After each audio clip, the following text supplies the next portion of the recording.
Do you remember when you were a child and you were fearful of going somewhere because maybe it was dark or you're just afraid, period? I had to correct my son the other night. Not really correct, but you want to try push out that fear out of them. I noticed that ever since the other day, they are so afraid. So they are afraid to go into the bathroom to bathe. They are afraid to go into their rooms. So when I have to be pushing him and say, go on, man, nothing not in there, not even not in there. Probably they watch some, and I realize that when they watch some of these cartoons, some of these stuff are so perverted and so demonic, it drives fear into the children. So I have to be telling him, listen, you see, when you're afraid, you have to pray. Remember, fear is not of God. So once you feel fearful, it is not of God. So you have to say, I have power. So in the house, what are you to say when you feel fearful? I have power. God did not give me fear. So I keep telling them that. So I noticed that he went into the room one at a time and started singing loud. Aaron got turned on the light and then him calmed down. And I remember I used to do it too when I was afraid. First of all, you start sing praise song and you start worship and you just start sing loud. I don't know if you're trying to block out that fear. But I'm laughing because I used to do it and now he's doing it, and I'm trying to correct him that God did not give us a spirit of fear. And that brings me to what I want to speak about today. And even in our lives as adults, we become fearful at times. So for example, I was fearful to go into marriage, although I was with my spouse at the time for donkey years. We have been together. We were together for over 13 years. And I was still fearful to go into marriage. I don't know why. You're fearful. When I heard I was pregnant, I was so fearful. And I mean, I was doing things that would lead to that anyway, and then it happened, and then you get so fearful, and worse, the doctor tell me I had options, and you're just confused because you wasn't sure. And then especially because I got pregnant so early again with the second one, the following year I got pregnant again. I was like, oh my God. I was so fearful of the consequences, what people would say, what my family would say. Can I manage to baby? What work I gonna do? I was so fearful. And then even going back to school, can I manage? Will I fall out? Will I have the money? It's like, it's just natural as human beings to have that fear in us. And I just found some instances in the Bible that reminds us that God expects us to be bold and courageous. So here are some of them. Do not fear. Be courageous. Do not be afraid, because I am with you even to the end of the earth. I will protect you and rescue you. I will uphold you in my righteous right hand. Be still and know that I am God. And you know my favorite one is it 1 Timothy 1 verse 7. That God did not give us a spirit of fear, but a spirit of power, a spirit of love, and a spirit of a sound mind. And some versions say self-discipline. You have to have self-discipline. You have to can talk to your body and make your body do what your mind say. He will fight for us and he will protect us. And I'm always saying we have the victory already. So we are fighting from a stance of victory. We are not fighting for victory because we have already won. But we are fighting from a stance of victory, which means it is already all right. So there is nothing to be fearful of. And it is natural. We are humans. Even there are times when I have a little fear in me and I have to remind myself, fear is not of God. Fear is not of God, so this must be of the devil. God, you gave me power. God, you gave me power. There are times when I'm called upon just like that to go talk.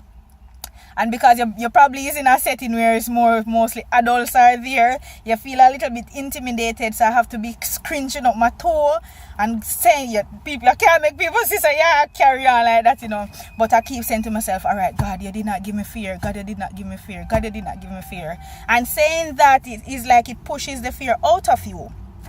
And why I am saying this now is because although God is telling us to be courageous and do not be afraid and so on, it is because he knows that we are victorious already. For example, Jeremiah 29 verse 11, that is a popular one that I'm always saying. For I know the plans I have for you, plans to prosper you, give you hope and a future. So God knows that the end will be good, you will win, and therefore he's trying to drive fear out of us because that is not of him. Deuteronomy 28 verse 13, which is also one of my favorite, that you are called to be above only. So if you are fearful in going in marriage, don't be fearful, God, because God called you to be above only, which means that you are to honor God even in your marriage. You honor God when you're raising your children. You honor God when you're at the workplace. So there are certain little things I had to stop because it was not honoring God. You have to honor God wherever you are in life. He calls us to be the head, so we are always to be the leaders. We are to be the lenders. We are to always be on top of our circumstances, and there will be times when we are probably beaten down. There will be times, and you can look on the Job situation. There are times when you don't have to do anything to go through hardship, suffering, pain, sorrow. God probably is working up patience in us, and you know that God will use situations to glorify himself. So sometimes you don't have to do anything to suffer, which kind of unfairish a little, but the point is that whatever you're going through, you still need to have a positive attitude. You still need to stay above your circumstances. Well, if God wants to take away all of the material blessings when He give me, you give, Lord, and you take it back. So you still stay from a stance of being positive and optimistic. And Ephesians 3 verse 20 says, "Now to him who is able to do immeasurably more than all we can ask, imagine, think, according to his power that is at work within us." So there are times we don't even know. We go into something expecting something, but God have a higher, a more important, a bigger gift and a reward to give us. So what I have been experiencing since I have become a Christian is that I've been experienced exceeding abundance. And I just know 1 + 1 = 2 blessing, is 1 + 1 = 100. Those are the type of blessings you get from God, because most of the time you cannot fathom, you can't think, you can't imagine. Sometimes I'm like, you think you're easy. That is all I can say, because it's only God can come through in certain situations, and sometimes it's only God knows some of the things I'm going through. So when I see it happen, sometimes Him send people, sometimes it just happen, Him just clear away. Sometimes you're going through the darkness and you just not see no light, none at all, and you just go through the darkness and the valley. And you talk to God and say, "God, boy, I tell you, say, me love you and everything, man, but you're rough, man. Why is this happening to me?" We always ask, why me, why me, why me? And then you start to see a little speck of light come. Then all of a sudden, everything gone, and it's just like, them stadium light, they were just turn on in your face. It just happened like that. I'm like, oh my goodness, only God knew this. So when you see that, when you dedicate your life to Him that way, and be bold and courageous and push through, because He will fight for you. Don't back down from opportunities that will grow you. A lot of us are fearful and shy, so we don't like public speaking, for example. But almost everything in life you will encounter talking to people, because that is just natural. So if you get an opportunity to share with somebody, don't back down, take it. You're gonna be nervous, you're gonna be shy. I always say yes quickly, then I go learn.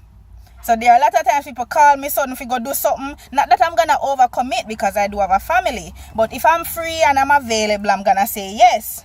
Then I'm gonna go and learn how to do it. You understand? And I really realize in those circumstances, it allows me to grow. So I'm just encouraging us that God reminds us that we are to be bold and courageous, because the plans that He has for us, they are great. They are for our growth. They are for our benefit. We will be above only if we honor His commands.